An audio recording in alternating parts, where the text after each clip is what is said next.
السلام علیکم ورحمۃ اللہ وبرکاتہ۔ آج کا ہمارا ٹاپک ہے توحید کے دلائل۔ سورۃ البقرہ آیت 164 کی تفسیر بیان کی جا رہی ہے۔ پہلی دلیل، تنہا معبود ہونے کی ایک دلیل تو آسمان ہے۔ تم اس کی بلندی، لطافت اور وسعت کو، اس کے سیاروں، تاروں اور تاروں کی افلاک کی گردش کو دیکھتے رہتے ہو۔ ظاہر ہے کہ یہ نظام نہ خود بخود بنا، نہ خود بخود قائم ہے۔ اس کا کوئی نہ کوئی بنانے والا اور قائم رکھنے والا ہے۔ دنیا والوں میں نہ کوئی معمولی چیز پیدا کر سکتا ہے اور نہ قائم رکھ سکتا ہے۔ لا محالہ اللہ ہی کائنات کے بنانے اور قائم رکھنے میں متفرد ہے۔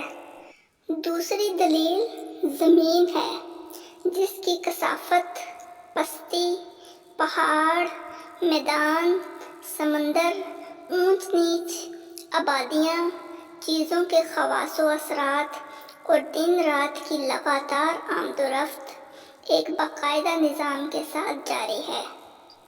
تیسری دلیل سمندروں میں جہازوں کی آمد و رفت ہے کہ سمندر تمہارے قبضے میں ہے، جس کے ذریعہ جہاز تمہاری ضرورتوں کے سامان ایک ملک سے دوسرے ملک منتقل کرتے رہتے ہیں اور تجارتی سامان ایک جگہ سے دوسری جگہ لاتے رہتے ہیں۔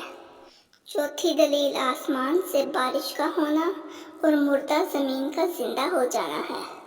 پانچویں دلیل زمین پر قسم قسم کے جانوروں کی پیدائش ہے، جن کی مختلف شکلیں، مختلف رنگ، مختلف فائدے، مختلف جسامتیں ہیں۔ اللہ سب کو جانتا ہے، ایک چیز بھی اس سے پوشیدہ نہیں اور سب کو روزی پہنچاتا ہے۔